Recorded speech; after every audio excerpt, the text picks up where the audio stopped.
오늘 저는 누가복음 1장 24절에서 38절 말씀 중심으로 해서 말씀대로 내게 이루어지이다 라는 제목으로 하나님 말씀을 증거하겠습니다. 성경을 보는 그 자세가 세상에 보통 두 종류로 나눠지는 것을 우리가 볼 수가 있는데, 첫 번째 시각은 우리 교회가, 우리 복음주의가 바라보는 시각은 성경은 하나님의 말씀이기 때문에 우리가 때로는 이해하지 못하는 것들이 많죠. 그렇죠. 하나님의 그 뜻과 하나님의 역사하심을 우리가 일일이 분석하고 다 안다? 그건 거짓말이고. 그렇잖아요. 도저히 알 수가 없죠. 알 수 없는 하나님의 그 계획과 뜻이 이 성경에 기록됐어요. 그러니까 성경을 읽어도 모르지.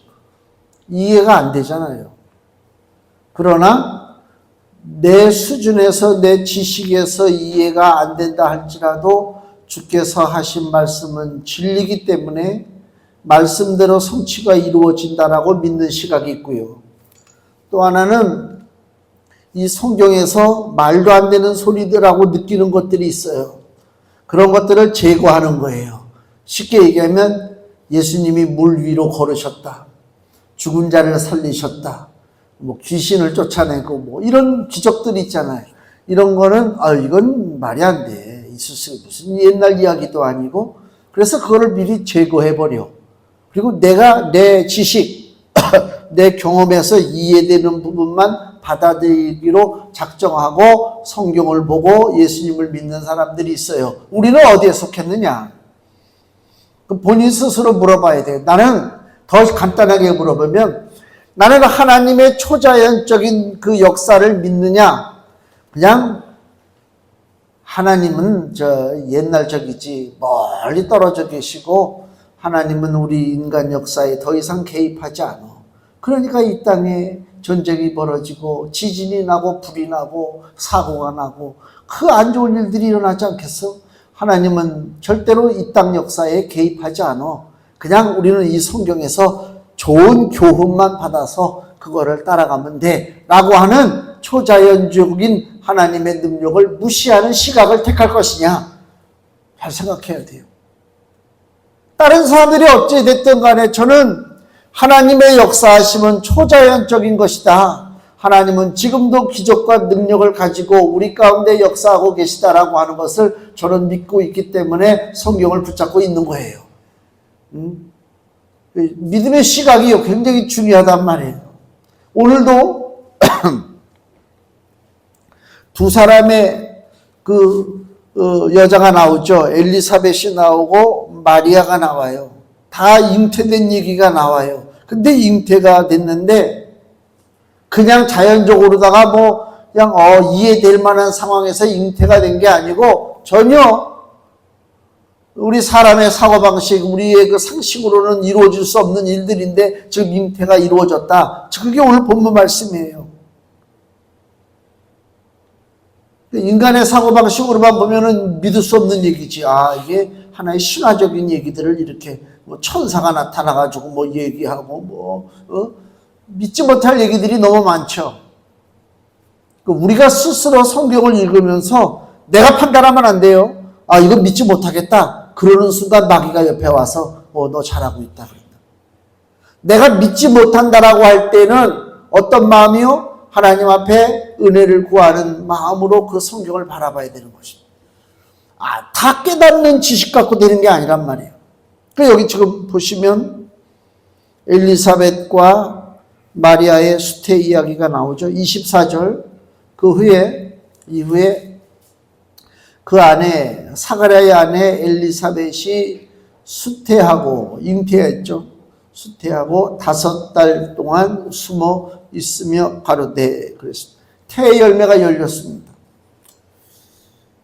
지금은 좀 덜하지만 고대 사회에서는 태의 열매가 없으면, 즉 자식이 없으면 무시당하고 손가락질까지는 아니더라도 하여튼 그랬어요. 그죠? 멸시당하고 조롱을 당하고 뭐 그런 거예요. 여기 25절에 이렇게 엘리사벳이 고백하잖아요. 주께서 나를 돌아보시는 날에 인간의 내 부끄러움을 없게 하시려고 그랬다. 그러니까 이때까지는 부끄러운 삶을 살았다 그 얘기입니다. 자식이 없어요. 그래서 이런 얘기 저런 얘기 주변에서 한마디씩 할 때마다 너무 속상하고 부끄럽고 그런 거예요.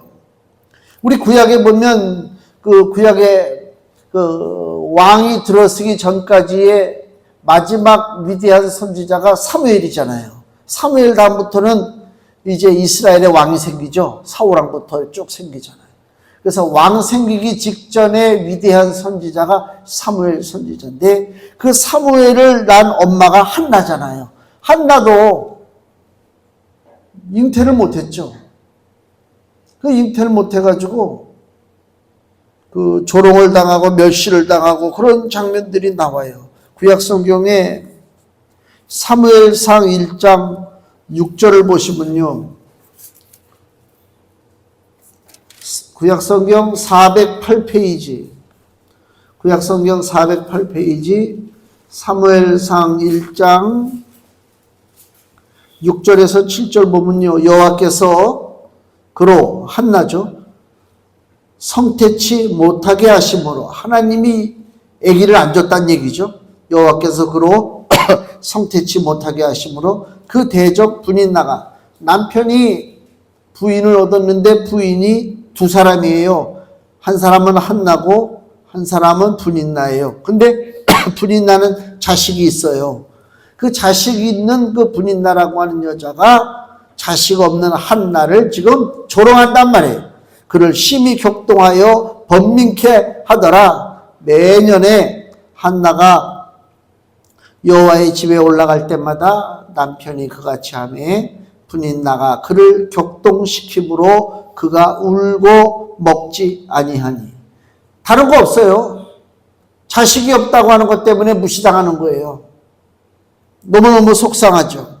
아이가 없어요. 근데 아이가 없는 게요. 아이가 없는 게 다시 6절에 보면 여호와께서 그로 성태치 못하게 하셨다. 하나님이 그렇게 하신 거예요. 5절도 보세요. 한나에게는 갑절을 주니 남편이 이제 한나가 불쌍한가 봐요. 자식이 없으니까. 그래갖고 뭘 줘도 자식 없는 한나에게는 갑절을 줬다는 거예요. 그래도 위로가 안 되지. 한나에게는 갑절을 주니 이는 그를 사랑합니다. 그러나 여호와께서 그로 성태치 즉 임신하지 못하게 하셨다. 사람에게 있어서 사람이 애쓰고 노력한다고 될 일이 있고 안 되는 일이 있죠. 우리 주변에 많잖아요. 안 되는 일이. 안 되는 일이 더 많지 뭐. 되는 일보다는. 그럼 우리가 안 되는 일을 당할 때 어떤 그 시각을 가지고 봐야 될 것이냐? 하나님이 막으셨구나. 왜 하나님이 막지 이거를? 나 너무 속상한데. 아니 하나님이 왜 내 편에 안 계신가? 왜 내가 하고자 하는 일을 하나님이 돕지 않고 내 길을 왜 회방할 것인가? 이렇게 부정적으로 볼 것이 아니라 일이 안 되고 꼬이고 속상하고 막혔잖아요. 내 능력 바깥의 일이구나. 내 힘 갖고는 안 되는구나. 나는 좌절할 수밖에 없구나. 그럴 때 어떻게 하라고요? 하나님께서 나에게 원하시는 것이 뭘까? 그 문제를 놓고 내가 하나님 앞에 항복하는 거예요. 내가 스스로는 못하지. 허리 아파보셨어요? 허리가 아프면요. 제가 한 보름을 고생을 했는데 어머니 그 의자 앉을 때 제대로 안 앉은 것 같아가지고 일으켜가지고 의자를 하려다가 허리가 뜨끈해가지고 내가 주저앉았어요. 아휴 세상에. 그때부터 이제 보름을 고생을 하는데 허리가 아프니까 내가 바지를 입어야 되는데 일어나서 바지를 못 입어.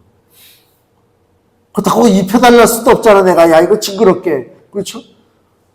그러니까 앉아가지고요 별의별 쇼를 다 하는 거야. 이게 야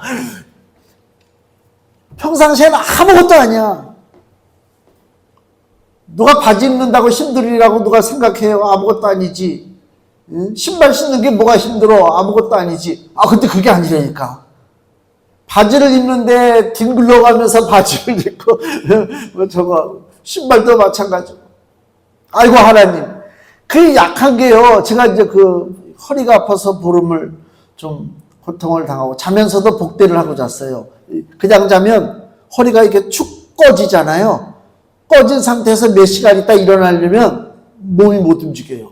이게 너무 아픈 거야. 그래가지고 이거 딱 여기를 묶어줘야 되겠구나. 그러면서 자면서도 묶어서 자니까 그나마 괜찮더라고. 감사한 게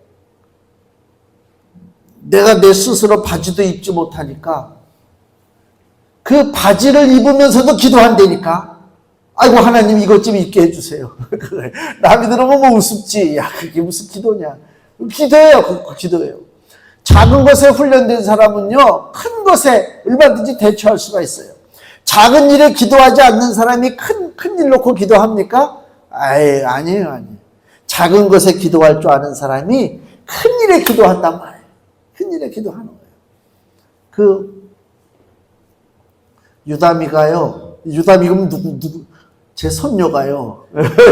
유다미가 이제 한 달 됐어요. 한 달 됐는데 사진을 동영상을 보내왔는데 애를 엎어뜨려 놓고 못 가르는 거 일어나는 거를 이렇게 딱 엎어뜨려 놓으니까 애가 막 용을 쓰잖아. 막 하면서 고개를 들어야 돼. 막 이게 목 근육을 좋게 해주고 그런데 내가 볼 때는 애를 괴롭히는 것 같아. 이게 애가 막 고개를 들다가 코가 이 바닥에 쑤셔 박혀가지고 잘못하면 그거 이상한 들창코가 되면 어떻게 해요? 막 코가 막 이렇게 되고 막 지가 끙끙대고 막 고개를 들고 막 끙끙대고 막 힘 들어가지고 막 그러잖아요. 걔는 너무 괴로운 거예요. 그 순간이. 이게 내 장래에 내 이 목을 튼튼하게 하고 나를 지혜롭게 만들고 내 머리 이 두상을 예쁘게 만들고 이런 훈련이라고 하는 것을 그 아이가 한 달 된 아이가 알겠어요? 모르죠. 근데 누가 지켜보고 있어요? 아버지 엄마가 지켜보고 있잖아요. 하나님 똑같은 거예요. 우리가 작은 일이든 큰 일이든 막 끙끙대고 막 발버둥을 칠 때가 있단 말이에요. 그죠? 근데 내 옆에 사람도 모르고 내 앞에 사람도 몰라. 내 사정을 누가 아신다고요? 내 아버지가 아시죠. 하나님이 다 지켜보고 계시잖아요. 그럴 때 기도하는 거예요. 야, 기도가요. 제가 전도사 때 목사 초년병 때는요. 기도 세게 해야 되겠구나. 목이 쉬도록 떠들어대고 방언하고 그냥 막 굉장히 막 엄청나게 가뜩이나 그냥 얘기해도 목청이 큰데 소리 질러가면서 기도했단 말이에요. 그래야 기도한 맛이 났어. 오늘 기도 좀 했구나. 그리고 이제 교회를 떠나서 집으로 갈 때 뿌듯해하지. 요새는요 소리 지르는 기도 못해요. 옆구리가 결려가지고 소리 지르는 기도 못해. 근데요 조용하게 하는 기도인데 그게 나한테 더 은혜가 돼요. 왜? 차분하게 생각할 수가 있어요. 내가 지금 하나님 앞에 뭘 구하는 것이지? 내가 하나님 앞에 과연 바로 서 있는가? 하나님이 나에게 주고자 하시는데 내가 받을 준비가 지금 돼 있는가? 응? 뒤에서 막 엄마가 야 일로 와라 부르는데 나는 나 잡아봐라 그리고 도망간단 말이에요. 엄마 놀리면서. 그러면서 뭘 받기를 바래? 하나님이 일로 와라 부르는데 하나님 나 좀 잡아보세요. 그리고 내가 도망간다니까 세상길로. 하나님이 뭐가 주려고 우리를 부르는데 나는 받을 생각을 안 하고 도망가 세상으로 자꾸만. 그리고 하나님의 은혜가 어쩌고 저쩌고 그렇게 살잖아요. 너무 안타깝지. 이 엘가나 여기 한나가 나오잖아. 한나. 사무엘의 엄마 한나가 임신 못하는 게 하나님께서 그렇게 하도록 하는 거예요. 하나님께서. 그 얘기 무슨 얘기예요? 기도하라는 얘기지. 한나가. 하나님이 막으셨다는 얘기는 우리 삶 속에 내 뜻대로 안 되고 내 능력대로 안 되는 일들이 벌어질 때는 어떻게 하라고요? 기도하는 거예요. 그래서 이 한나가 기도해서 얻은 아들이 사무엘이잖아요. 기도의 아들이잖아요. 얼마나 멋있어요. 진짜 멋있지. 부모가 자식에게 해줄 수 있는 게, 그 사람들이 그래서 돈 많은 사람들은 어려서부터 빌딩도 주고 뭐 모두 주식도 그냥 주고 그냥 뭐 굉장하잖아요. 뭐 돈 갖다 주면은 이제 자식 책임지는 것 같다고 생각하지만 그거는 착각이에요. 가장 좋은 부모의 선물이 뭐냐? 기도해 주는 거예요. 그 자녀를 위해서 기도해 주는 거예요. 그 얼마나 멋있는지 몰라요. 나는 기도하고 돌아서서 까먹을 줄 몰라도 들으시는 내 아버지는 절대로 잊지 않을 줄로 믿습니다. 하나님은 우리 간구를 소홀하게 여기지 않으셔요. 얼마나 감사해요. 하나님 앞에 그 많은 기도를 올렸는데 그 기도의 열매를 누가 받아요? 내 자식이 받는다니까. 그렇게 좋은 걸 왜 안 해? 한나가 기도했어요. 자식 없어서 괴롭힘 당하고 무시당하는 거. 기도했어요. 하나님이 자식을 줬어요. 기다렸다는 듯이 줬어요. 그게 사무엘이요. 이스라엘의 민족의 지도자 아닙니까? 대단한 인물이 나온 거예요. 만약에 기도하지 않았다면 자식을 얻었는지 안 얻었는지도 내가 판단할 수 없겠지만 설령 자식이 있다 한들 뭐 대단한 자식이 나왔겠냐 그 얘기입니다.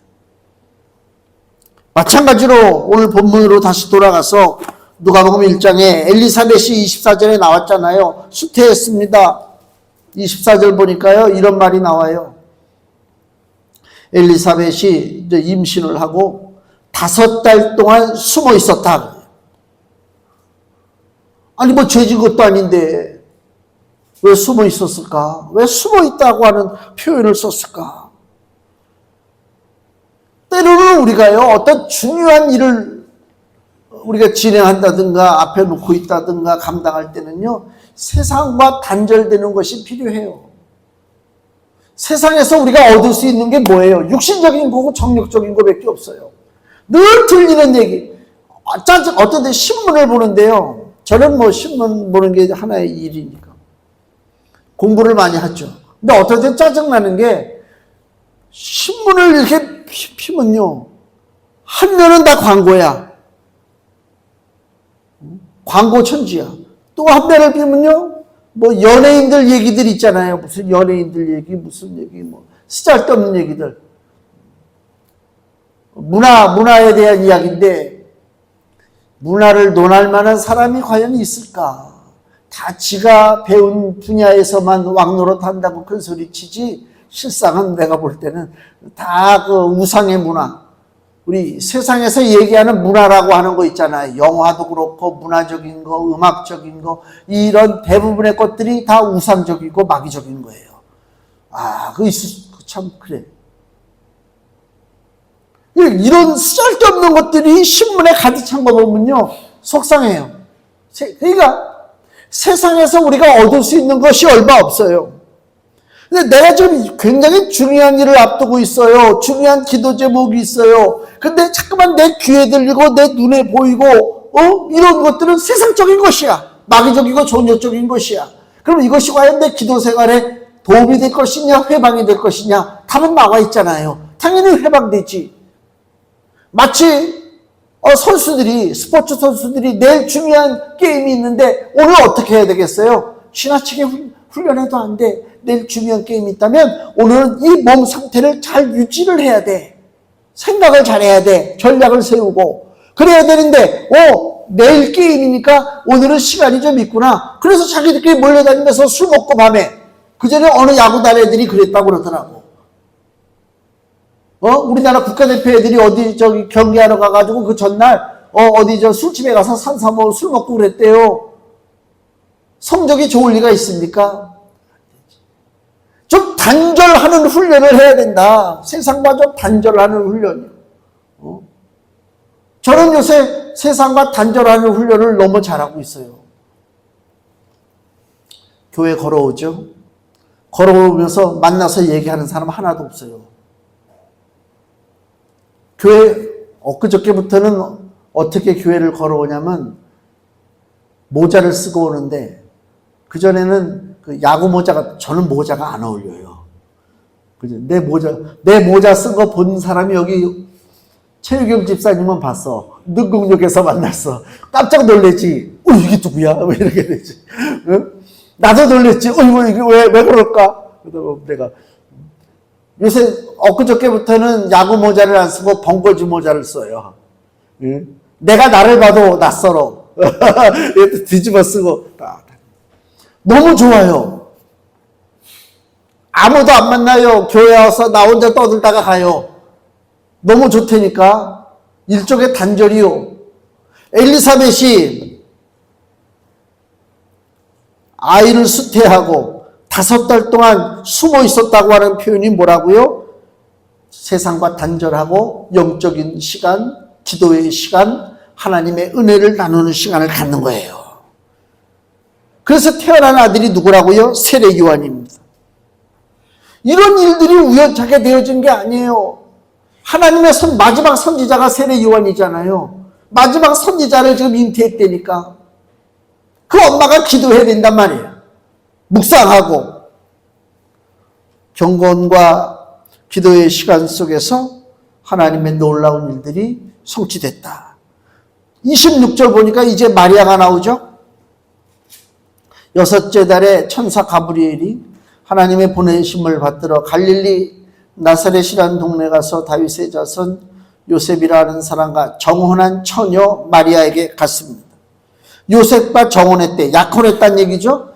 유대는 보통 약혼 기간이 1년이라고 그래요. 1년 동안 약혼을 하는데 물론 동거는 안 돼요. 그러니까 약혼도 결혼과 똑같은 법적인 효력이 있는데 같이 살지는 못해요. 1년 동안. 그걸 가지고 정혼했다 그래요. 근데 특별한 일이 벌어졌잖아요. 천사가 찾아왔어요. 마리아에게. 그리고 아들을 낳을 거라고 얘기해요. 내가 마리아 얘기가 나는 약혼은 했지만 아직 결혼식은 올리지 않았는데 첫날밤도 치르지 않았는데 어찌 이런 일이 일어납니까? 얘기하잖아요. 하나님의 역사가 일어나는 거죠. 세례 요한을 잉태할 때는 사람의 방법이 들어간 거예요. 성령께서 그러신 것이 아니고. 여기 마리아를 통해서 예수 그리스도가 잉태되는 것은 사람의 방법이 없어요. 성령의 역사하심만 있어요. 그리고 이 예수는 누구라고요? 이 예수는 32절 보니까 저가 큰 자가 되고 지극히 높으신 이의 아들이라 일컬을 것이요. 지극히 높으신 이가 누구예요? 하나님의 아들이요. 지금 마리아가 잉태하는 존재가 누구냐? 아기가 하나님의 아들 예수 그리스도라. 더 쉽게 얘기하면 그냥 한 생명이 이 땅에 오는 것이 아니라 우주 만물의 창조자 되신 하나님께서 이스라엘의 역사 속으로 우리 모든 인생의 역사 속으로 예수님이 오시는 거다. 놀라운 사건입니다. 하나님이 직접 지금 인생 속으로 들어오신다는 거예요. 예수님이 온다는 얘기는. 하나님이 이 세상 속으로 들어온다는 얘기는 뭐예요? 이 세상이 지금 위기 가운데 처했다. 그 얘기하고 있습니다. 시급하다. 세상의 어둠이 최고조에 이르렀다. 그 얘기입니다. 그래서 예수께서 이 세상의 빛으로 오시는 거예요. 세상의 어둠을 물리치고 밝히시려고 예수님이 세상의 빛으로 왔어요. 그러면 그 빛으로 오신 예수님을 영접하는 자는 또 어떻게 되느냐? 우리 마태복음을 한번 볼까요? 마태복음 5장입니다. 마태복음 5장 14절. 마태복음 5장 14절, 15절. 너희는 세상의 빛이라. 산 위에 있는 동네가 숨기우지 못할 것이요. 사람이 등불을 켜서 말 아래 두지 아니하고, 이 그릇을 얘기하죠, 말이. 그릇 아래 두지 아니하고 등경 위에, 촛대, 등경 위에 두나니 이러므로 집안 모든 사람에게 비치느니라. 예수님은 빛으로 오셨죠? 그 예수님 빛을 받아들이는 우리가 뭐가 된다고요? 우리도 빛이 되는 거예요. 예수님만 빛이 아니고 예수 그리스도의 생명의 빛을 받는 우리도 이 땅에 빛된 존재로 살아간다 그 얘기입니다. 그래서 한 사람의 빛이 여기 15절 마태복음 5장 15절에 그 뜻이요. 사람이 등불을 켜서 말 아래 두지 아니하고 등경 위에 두나니 이러므로 어떻다고요? 집안 모든 사람에게 비추는 거예요. 내가 예수님을 온전히 믿고 예수님의 빛을 받아서 내 가정에 돌아가 예수의 생명의 빛을 비추면 그 빛이 누구에게 임한다고요? 내 가족들에게 임하는 거예요. 영향을 준단 말이에요. 어둠이 물러간단 말이에요. 한 사람의 믿음이 그렇게 소중한 거예요. 그러니까 우리는 투쟁해야 돼. 어둠과 싸우는 투쟁이요. 어둠과 싸우는 투쟁을 해야 된다니까. 그래서요, 세례 요한을 먼저 보내주신 거예요, 하나님께서. 요한복음 1장 7절 말씀 보세요. 요한복음 1장 7절에서 8절 말씀 보면요. 저가 증거하러 왔으니, 저가 누구냐면 바로 세례 요한입니다.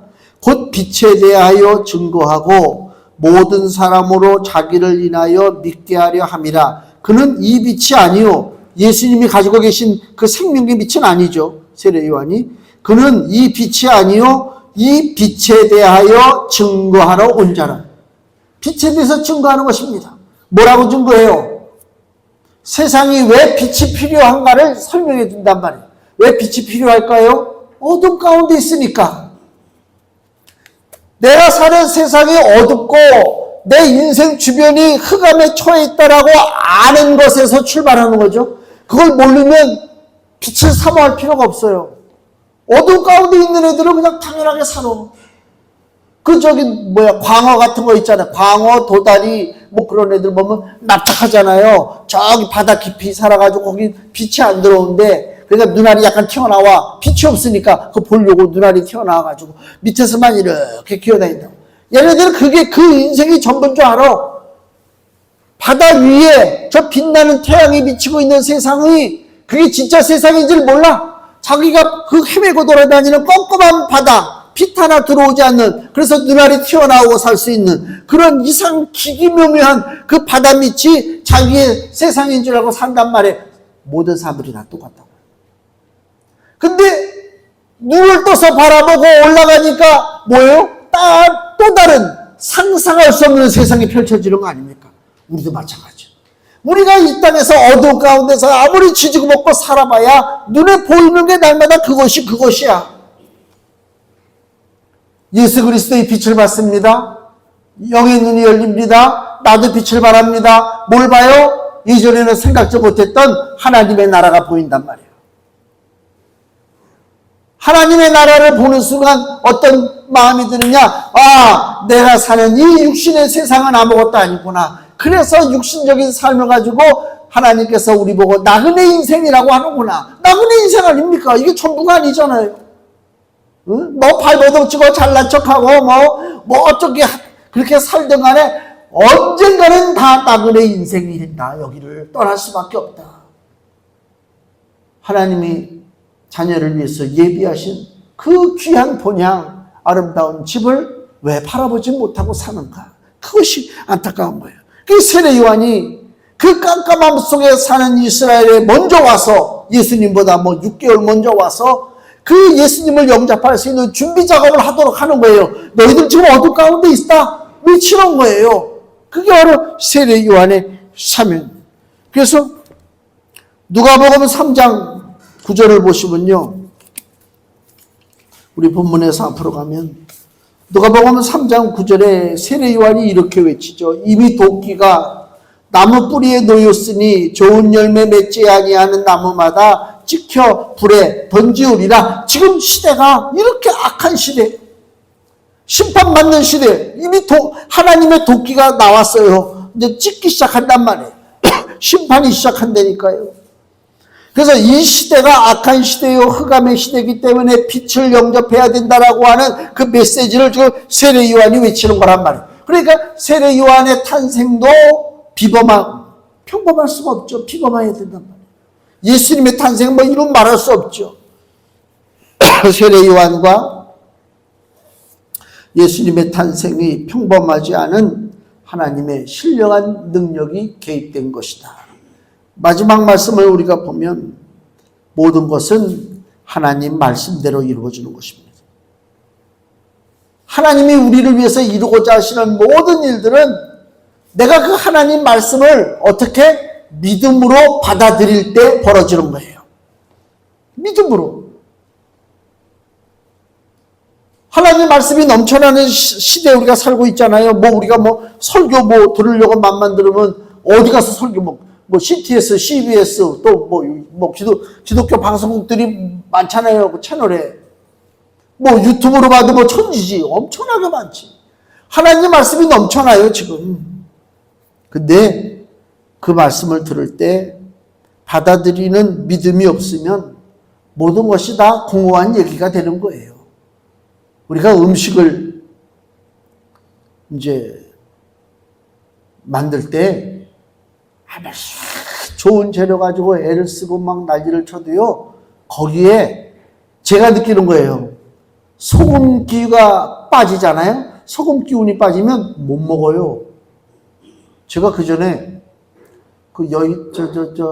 종로에 여전도 회관인가 100주년 기념관인가는 지금 확실히 생각이 안 나는데 그 김진홍 목사님이 느헤미야서를 강의한 때가 있었어요. 그 전두환 시절에. 진짜 목숨 걸고 하는 거지, 그때는. 왜냐면 느헤미야서는 그 부패된 것에 대해서 막 싸우는 얘기거든요. 그러니까 내가 느헤미야서 강의하는 걸 직접 거기 가서 들었는데 대놓고 막 그 군사정권에 대해서 막 비판하더라고. 그래서 이거 같이 앉아있다가 나도 이거 같이 넘어가는 거니까. 그렇게 겁날 정도로 막 저거. 그래서 이제 강의 끝나고 목사님하고 인사하고 이제 그 지하의 식당에 그 두레마을 있잖아요. 김진호 목사님. 거기서 이제 식자재를 가져와서 음식을 해요. 그래서 마침 또 목사님하고 마주 앉아서 밥을 먹는데 나는 못 먹겠어. 간이 하나도 안 됐어. 거기 자연주의인가 봐.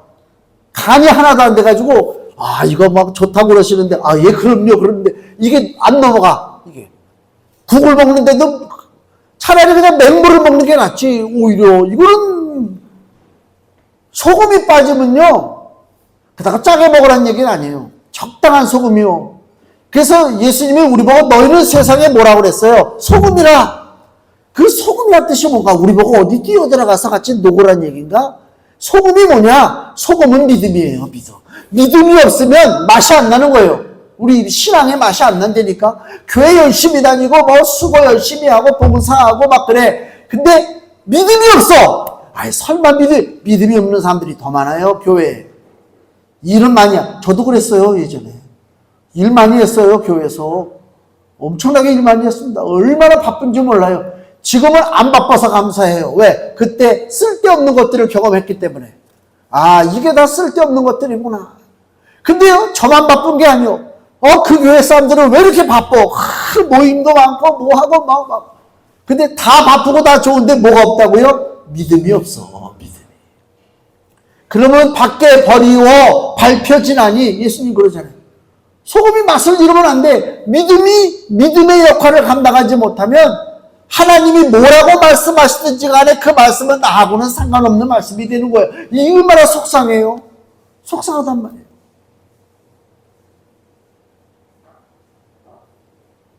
저는 눈이 나빠가지고 예전에는 그 학교에서 가르치는 방법이 무식해가지고 선생님들이 칠판에다 글씨를 많이 썼어요.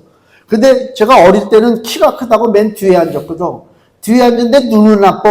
칠판 글씨가 보이지. 이거 답답해 죽겠지, 이거. 그래가지고 수업 끝나면 막 칠판 앞으로 가가지고 안 지운 거는 선생님이 뭐라고 썼나 보려고 막 봤던 그 기억이 나요. 그 사모하는 마음이 있단 말이에요. 내가 눈만 더 좋았으면요, 공부 무지하게 잘했을 사람입니다. 내가 눈이 안 좋아서 놓쳐서 그렇지. 하나님이 우리에게 보여주신단 말이에요. 믿음은 바로 그 눈이요. 밝은 눈. 다 좋아. 수십 년을 신앙생활을 하고 예배 열심히 드리고 직분 받고 헌신하고 다 좋아. 근데 뭐가 없어? 믿음의 눈이 없어. 그러니까 하나님이 쓰신 거를 몰라. 도대체 무슨 소리야. 그게 얼마나 속상합니까, 나중에. 너무 속상하지. 믿음으로 하나님의 말씀을 받아들여야 돼. 이 세례 요한의 아버지 사가랴는요, 천사가 와가지고 사가랴한테 야, 저 하나님께서 너에게 아들 주신다고 그러라. 이름이 요한이다. 라고 할 때 사가랴가 에이 내가 나이 늙었는데 무슨 뭐 이랬단 말이에요. 가브리엘 천사가 화가 확 나가지고 네가 하나님의 말씀을 의심해서 너 그 일이 이루어지는 날까지 너 벙어리가 돼가지고 입도 뻥끗 못하게 하겠다. 그래서 그때부터 사가랴가 입을 싹 닫아버렸어요. 믿음 없이 떠드는 것보다 차라리 입을 닫고 사는 게 좋다. 불신앙의 입을 열지 말라. 나도 좌절하고 옆에 사람도 좌절시키는 거예요. 그래요. 이 좌절되는 얘기 들으면 안 돼요. 소망의 얘기를 들으면 돼요. 우리 집안 얘기에서 뭐하지만 동생이 결혼을 하는데 벌써 몇십 년 전 얘기죠. 너무 힘들 때예요. 제가 그때 전도사 때였나 언제 때죠? 너무 힘들어. 막 아버지가 낙심하시더라고. 결혼을 해야 되는데 돈은 없고 어떡하고. 너무나 화가 나는 거야. 화가 나. 그래서 골방에 들어가서 막 기도를 했어요. 하나님 돈 좀 주시고 아무 문제 없게 해달라고 막. 결혼식 했게요 못 했게요? 결혼식을 했으니까 여기 진혁이가 완전 있겠지. 그러니까 낙심하는 얘기 듣고 거기에 끌려가면요 아무것도 안 돼요. 낙심하는 소리가 나한테 들릴 때는 무슨 신호라? 더 세게 기도하라. 하나님 앞에 소망을 가지고 그거예요. 차라리 그렇게 안 되면은 사가랴처럼 입을 닫고 살아야지. 그죠? 불신앙의 입을 닫아버려라. 하나님 원하시는 거 아닙니까? 마리아에게 처녀 마리아에게 아들이 있다라고 하는 얘기를 할 때 이게 얼마나 말을 하는들의 날벼락이요. 그죠? 참다면 돌에 맞아 죽어요. 사람들이 뭘 합니까? 부정한 여자라고 그러고. 근데 38절에 뭐라고 그래요? 마리아가 가로되 주의 계집종이오니 말씀대로 내게 이루어지이다. 이것입니다. 얼마나 멋있어요. 주의 계집종이오니. 계집종이란 말을 제가 찾아봤어요. 이게 계집종이고 번역이 맞나? 그러니까 계집이란 말은 없고 어디에는 그냥 종이라고도 써있고 어느 성경이 영어 성경부터 해서 종이라는 말, 또 여종이라는 말, 또 노비라고 하는 말 다 있어요. 뭐 계집종이 됐든 노비가 됐든 여종이 됐든 간에 마리아가 자기 자신을 뭐라고요? 계집종이오니 나를 낮추는 거예요. 하나님 앞에 마치 자신이 대단한 것처럼 여기고 사는 교만한 자들에게는 하나님의 은혜가 들어갈 공간이 없어요. 내가 약하고 죄인인 것을 알아야 돼요. 그래서 병든 자에게 뭐가 필요하다? 의원이 필요하다. 예수님 그러잖아요. 약한 자에게 도우심을 주신다는 것입니다.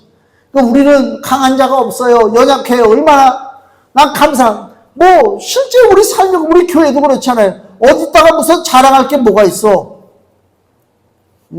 내세울 게 없잖아요. 멋진 교회들은 내세울 게 많죠. 얼마나 자랑할 게 많아요. 자랑할 게 많은 자는 하나님의 은혜가 머물 공간이 없다.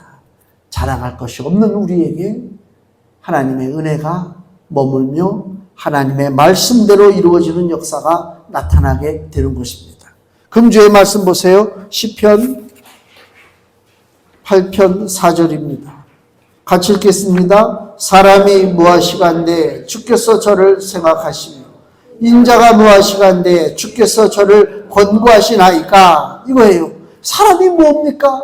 아무것도 아니잖아요. 근데 하나님이 그걸 생각하시고 인자 우리 인생이 무엇인데 주께서 우리를 위로하시고 우리를 인도하시고 우리를 복을 주십니까? 즉 그 얘기 아닙니까? 우리를 도우신단 말이에요. 무엇으로 도와요? 말씀으로 도와요. 37절 되죠? 하나님의 모든 말씀은 능치 못하심이 없느니라 그랬습니다. 세상에 되어지는 모든 일들은 하나님의 말씀을 따라 움직여집니다. 하나님의 자녀된 우리에게 주시는 말씀은 우리를 살리고 복을 주시고자 하시는 하나님의 귀한 인도하심이 있습니다. 우리가 때로는 하나님의 인도하심과 이끌어 주심을 우리는 몰라요. 알 수가 없어요. 그렇지만 우리를 사랑하시는 하나님의 말씀은 우리 인생 속에서 말씀대로 이루어진다고 하는 것이 하나님의 권세입니다. 하나님의 권세와 능력을 믿으시고 성경에 기록된 놀라운 축복의 역사가 내 인생 속에, 내 자손대 속에 이루어질 줄로 믿고 아버지 앞에 감사하시면서 믿음의 길을 가시기를 예수님의 이름으로 축원을 드립니다. 기도하겠습니다.